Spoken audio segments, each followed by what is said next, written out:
Like the thing is, if sort of there's other theories where sort of imagine us like us humans, we're the prime beings. That's one of the ideas I was thinking myself in my head as well. Seeing as we haven't seen any alien sightings yet, or Right. so we know of.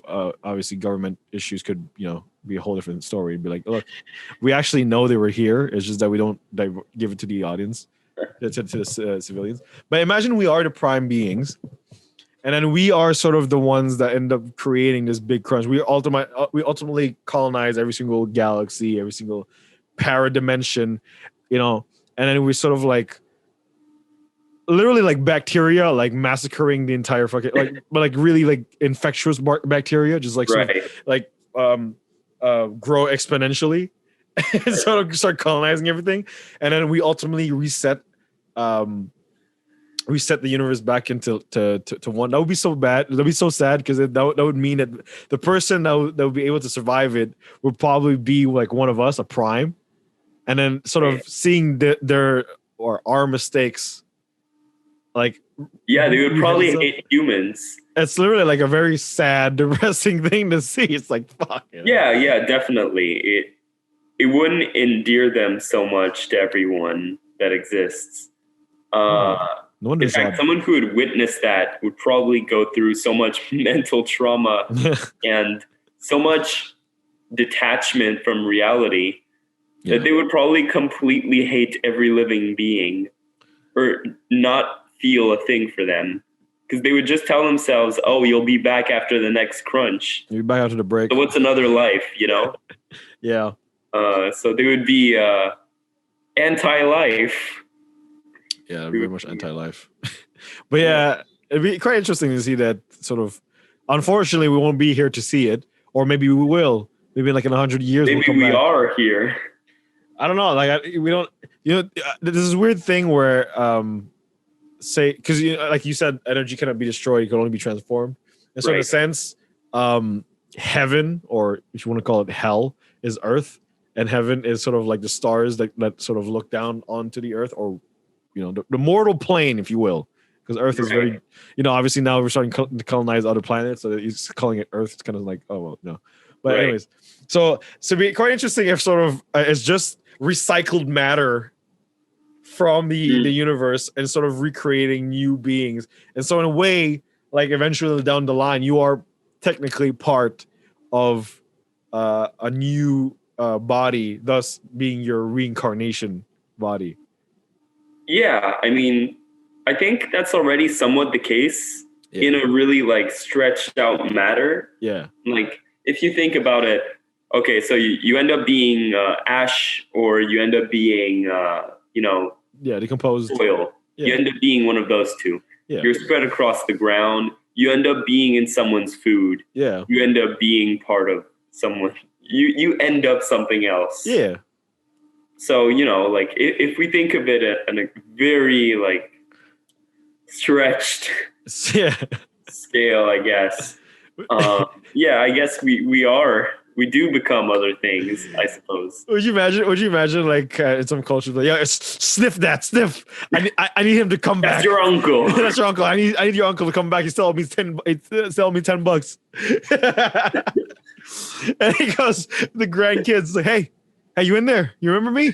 That's like the government keeping debts for people who have died. Yeah. So if they come back, they have to pay you back. Excuse me, sir. We still haven't closed your bank accounts. You still owe us this plus interest. That's an actual thing, because like if you don't take it, you don't get the inheritance. It's like that type of thing, right? Yeah. But is it based on the idea that like they might repay it at some point?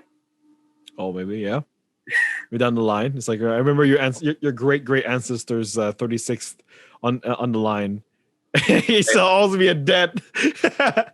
He told me that he would give me $20 after I beat him in a pool game. I still haven't seen it yet. I'm still waiting. So I started being really petty per generation. You know what I mean? But yeah, like that would be like a sort of wouldn't that be sort of a kind of a how do you say, kind of a meaningless life in a sense? because ultimately you'll have an endless amount of tries. So even if you fail this one, you just go back to the next one. For a lot of people, that would be like a kind of crushing discovery on the spot. Yeah. But I personally feel that maybe it would actually give people the opportunity to make up for mistakes if they were aware of it. Yeah, well, or obviously. it would probably make people understand winning and losing and living and dying differently. Sure. Like it would change culture. So we wouldn't see it that way. I think. But imagine though, like you would have memories you were past reincarnation, if you want to call it. Right. And you found out you did something super like atrocious, like you fucking slaughtered an entire colony. Like how, like I think that would be sort of like kind of a whoa, that's kind of like, and it's like guessing yourself, you know? Right. It's a weird capable way to call, but yeah. Yeah. I think having the ability of complete memory loss is kind of a gift in a sense, because ultimately you don't want to know what you did in the past. Yeah, it helps. It helps to not know. I mean, I kind of envy those people like right now, like normal people who manage to completely forget stuff that happens to them like 2 years ago or something. Or like, you know, like a lot of people that, you know, you start talking to them about stuff and you remember this moment? Like, nah, I completely forgot. You know, like those people, like I kind of envy them, because in a sense, they could literally fuck up and forget it. Whereas those who have like really good memories are just like kind of trapped in their own like sort of reality. It's like shit. Yeah. Memory is also a recording of all your failures, but Yeah. That's also due to like our fixation on success and failure in a very like traditional sense. Yeah. I think. But yeah, I think that we could reevaluate everything we understand about existence through that notion of it's all gonna happen again. It's cheat codes, man. Cheat codes. I think it's pretty cool. I think it's a very it could be a good thing actually for the world if they were to learn this. I think the people would just use it in order to fuck their friends up, or Really? friends, so to sort of get an edge over someone or something else. Say for example, in terms of right now, technology wise, having the past memories of stuff just completely, like say there's like they created a artificial wormhole that allows you to travel through parts of space in like a fraction of a second, like Star Trek or something. Well, warp reality, yeah. And then, you know, something in the past failed, and then so it created a black hole that manages to swallow half the universe, right, or something like that. So like now they'll just do the same thing, but then fix that error.